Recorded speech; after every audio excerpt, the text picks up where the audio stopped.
4 பேருக்கு மத்தியில் வச்சவங்களெல்லாம் தூக்கில் போகணும். காரியம் இப்படியெல்லாம் பலி பண்ண பெண்களை வைக்கக்கூடாது. பெண்ணாக இருந்தாலும் ஆணாக இருந்தாலும் வைக்கக்கூடாது சார். எங்கனே இவ்வளோ இந்த மாதிரி ஆட்களை உலகத்தில் வைக்கக்கூடாது, நாட்டில் வைக்கக்கூடாது.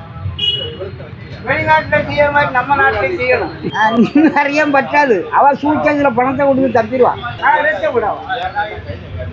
அவள் கோடீஸ்வரியாக அவள் கோடீஸ்வரியாக தான் ரட்சப்படும்.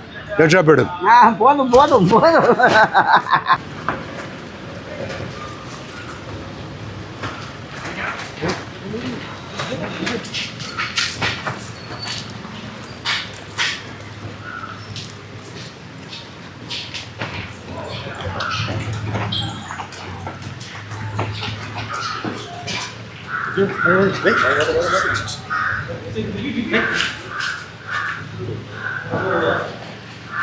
അദ്ദേഹം മരിക്കുകയും ചെയ്യുന്നു. മരണമൊഴിയായി ക്രൈംബ്രാഞ്ച് കൃത്യമായി നൽകിയിരുന്ന വിവരം തനിക്ക് ഗ്രീഷ്മ കഷായത്തിൽ വിഷം നൽകി എന്നുള്ളതാണ്. ഈ മരണമൊഴിയുടെ അടിസ്ഥാനത്തിൽ കൂടിയാണ് ആദ്യഘട്ടത്തിൽ പോലീസ് കേസെടുക്കുകയും പിന്നീട് ക്രൈംബ്രാഞ്ച് ഇത് അന്വേഷണം ഏറ്റെടുക്കുകയും ചെയ്തു. ക്രൈംബ്രാഞ്ച് 30-ാം തീയതി, അതായത് 31/10 അറസ്റ്റിലാവുന്ന ഈ ആശുപത്രിയിൽ വെച്ചാണ്, മെഡിക്കൽ കോളേജിൽ വെച്ചാണ് അറസ്റ്റ് രേഖപ്പെടുത്തുന്നത്. അതിന് മുന്നോടിയായി കസ്റ്റഡിയിലെടുക്കുകയും പോലീസ് സ്റ്റേഷനിൽ വെച്ച ഒരു വിഷദ്രാവകം കഴിച്ച് ഗ്രീഷ്മയെ ആശുപത്രിയിൽ ആക്കുകയും ചെയ്തിരുന്നു. എന്തായാലും 25/1/2023 പോലീസ് കുറ്റപത്രം സമർപ്പിക്കുകയും ചെയ്തു. 93 സാക്ഷികളെയാണ് ഈ കേസുമായി ബന്ധപ്പെട്ടുകൊണ്ട് വിസ്തരിച്ചത്. 323 രേഖകൾ ഹാജരാക്കി, 51 തൊണ്ടിമുതലുകളും ഹാജരാക്കിയിട്ടുണ്ട്. എന്തായാലും അല്പസമയത്തിനകം തന്നെ ഗ്രീഷ്മയും ഇവിടെ എത്തും. എന്തായാലും ഇന്ന് രാവിലെയും കഴിഞ്ഞ ദിവസങ്ങളിലും ഒക്കെ തന്നെ ഷാരോണിന്റെ മാതാപിതാക്കളുമായി സംസാരിച്ചപ്പോൾ പരമാവധി ശിക്ഷ, തങ്ങളുടെ മകനെ ഇല്ലാതാക്കിയ പ്രതികൾക്ക് പരമാവധി ശിക്ഷ ലഭിക്കും എന്നുള്ള ഒരു പ്രതീക്ഷ തന്നെയാണ് അവർ പങ്കുവച്ചത്.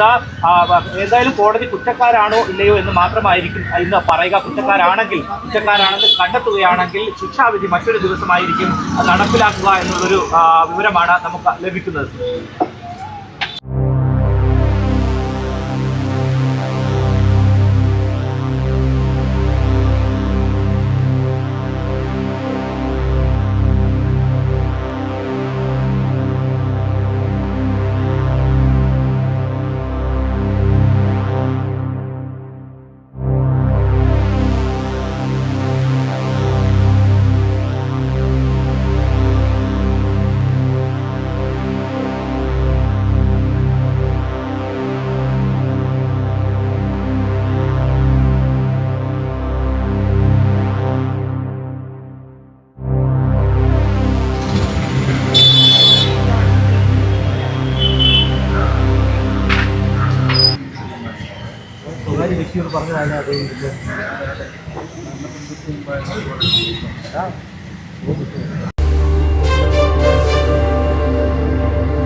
ഓരോ ജീവിതവും ഓരോ കഥകളാണ്, വേറിട്ട കഥകളുടെ ഒരു കൂട്ടായ്മ.